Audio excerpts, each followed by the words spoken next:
Hello and welcome to Just One More Watch. Welcome to the third and final member of the Trinity sent to me for review by Melbourne subscriber and German expat JP. It is a Seiko Samurai. Now, a little known fact, I actually have had a Seiko Samurai of my own in the house for about 3 or 4 months now. Why haven't I shown you it already? Let's flip the camera and find out. Well, I haven't shown you it because my Samurai is quite literally roadkill. I mean, just look at this thing. What a mess. This used to belong to our friend and Sydney subscriber Hung, who'd been playing around with straps, took it to work one day, realised when he got to work that the watch was no longer on his wrist. When he finished his shift, he found his sad and sorry Samurai in the gutter, having been run over repeatedly.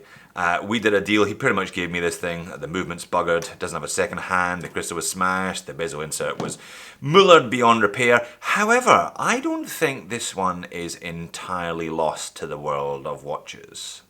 I have been assembling a few bits and pieces. Uncle Seiko waffle strap, Loom ceramic bezel insert from Loom ceramic bezel inserts. All these Seiko dials have the same fitment apparently. This is one from a 7002 that I had lying around the house.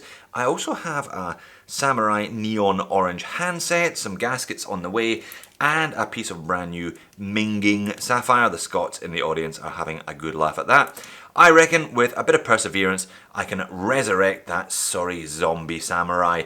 Look out for this one coming soon, or relatively soon, to a screen near you.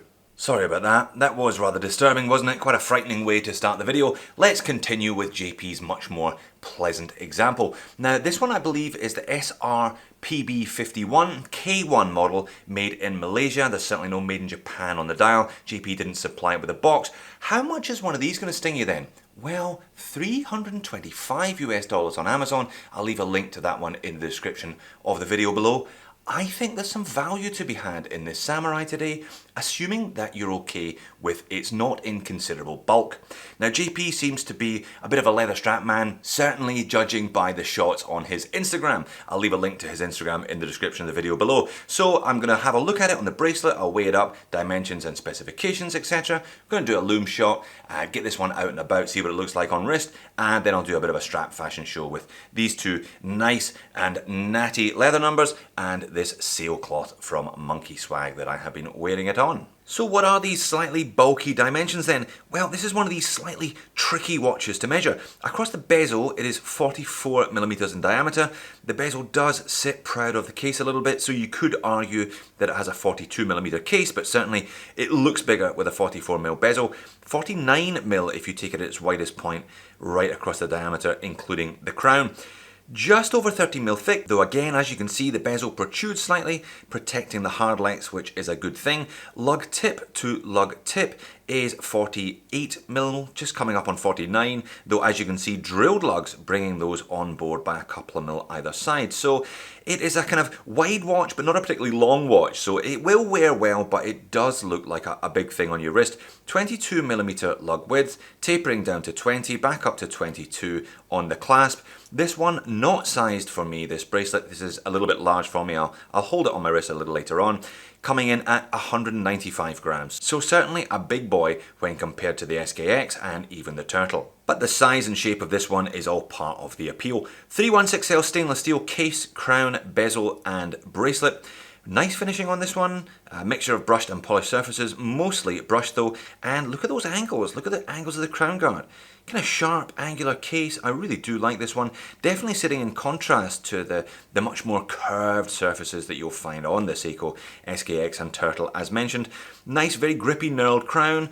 Plenty of access to it as you can see there because they haven't let the crown guard sit the whole way out. Very easy to grip. Same the kind of knurled edge on the bezel and recesses so that you can grip the bezel at the 9 o'clock and up there at the 12 o'clock and 6 o'clock as well. So definitely a watch that is suitable for its purpose. This one designed as a diver. And divers have to have loom, and this one has spades of it. Check that out. Those big sword-shaped hands, I think one of the reasons that this one was called the Samurai, big giant hands, Big giant indices, just tons and tons of Seiko's LumiBrite. Big fan of lume myself, so this one certainly gets the thumbs up. And a usable little lume pip there on the bezel itself. And that bezel is, of course, a 120 click unidirectional rotating dive time bezel. Locks in place nicely, no backplay whatsoever. Very, very nice action, I must say. Definitely a step up from the base model Seikos that I have been looking at recently, and I love the insert. I know these ones come in different flavors. There's a blue dial Pepsi. I'm not a massive fan of Pepsi dials, but I love the fact that this one has got that kind of ghost grey and black bezel. Big thumbs up there. Big thumbs up also for a beautifully textured waffle dial. Now the Seiko and the Prospex X Automatic Divers 200, so this is an ISO certified 200 meter dive watch. That's just printed on. The indices, however, are applied today. Now the handset, as mentioned, very attractive. High polished silver hands, complementing nicely the high polished silver surrounds to those indices. Double index up there at 12 o'clock and larger ones at the 6 and the 9, so you always know which way this watch is located. And a pretty detailed chapter ring. A little more detailed than just the usual minute track. There's fifth of a minute around there as well. Doesn't look fussy or cluttered though. I really do like the dial design on this Samurai. So that was the front, this is the back, popping a link to show you the case back. Screw down stainless steel, Air Divers 200 meters, Seiko as mentioned, Prospex X and the classic Seiko Tsunami Wave there. Solid end links on this one today, nice radial brushing around the outside. Pretty standard for the Seikos, but not an unattractive caseback, and just advertising the 4R35 movement. So the 4R35, known to the micro branders as the NH35, pretty much ubiquitous, hacks and hand winds, 42-hour power reserve, quick change date window, robust, accurate and reliable. No movement accuracy report in this one because, believe it or not, I have run out of space in my winders, but I would not expect any surprises from these ones. For $325, the 4R35 I think is just about spot on. It's the same movement as used in the Turtle and a distinct step up from the bog basic non-hacking, non-hand winding model, the 7S26 as found in the SKX.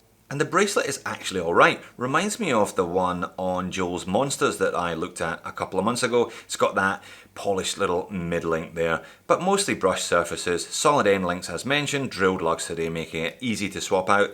Standard Seiko clasp, so Seiko imprinted on the fold over. Double pushers, it is only a press clasp however, but like the Monster, this one comes with a diver's extension, adding to its genuine dive watch credentials. And there it is, resting rather gently on top of my 7-inch wrist, the bracelet not sized for me as discussed. So it's kind of broad, but doesn't wear particularly large in other dimensions, relatively short lug to lug, and conforms to the wrist nicely, only 13mm thick, so you know, I think you could probably get away with this one. 44 is a little large for my personal taste. I used to wear a 44, but like so many people, I have downsized in recent years. I'm tending to stuff at 40mm or even less, and you can certainly feel this one on the wrist given that it weighs some 200 grams or close to it anyway. And that's how it looks on my 7-inch wrist from afar. Definitely a masculine watch with the diameter, dimension and all of those angles. Bit of taper on the bracelet though, which is always appreciated. And there it is, out and about in Sydney. Shock horror, it isn't sunny today, but then again, it is still technically winter here. Love that waffle dial, love that ghost grey and black aluminium bezel insert. 44mm, it's a big one. I really like this as an everyday piece if it was slightly smaller, say a 40 or even a 42, but if you want a genuine dive watch, JP bought this one because he does a little bit of scuba diving and some stand-up paddleboarding at the weekends, and he feels it's certainly more substantial than his SKX, and he's not wrong about that. And indeed, there it is, sitting next to the venerable SKX 007. These two watches do look and feel that they're punching in very different weight divisions. I appreciate 200 for the SKX and 325 for the Samurai. There's a big difference in price, but you know, the Ratley Jubilee, some people like it, some people don't. Certainly feels like a much flimsier watch compared to the much more solid Samurai. Plus you get the added advantage of a proper hacking and hand winding Seiko movement. I can see the strengths and weaknesses in both of these watches, but if you've got a bit more cash and you want something a bit beefy on your wrist, then this Samurai, you know, a bit of a surprise actually. I'm quite enjoying it. And a little strap fashion show for you as I summarise my thoughts.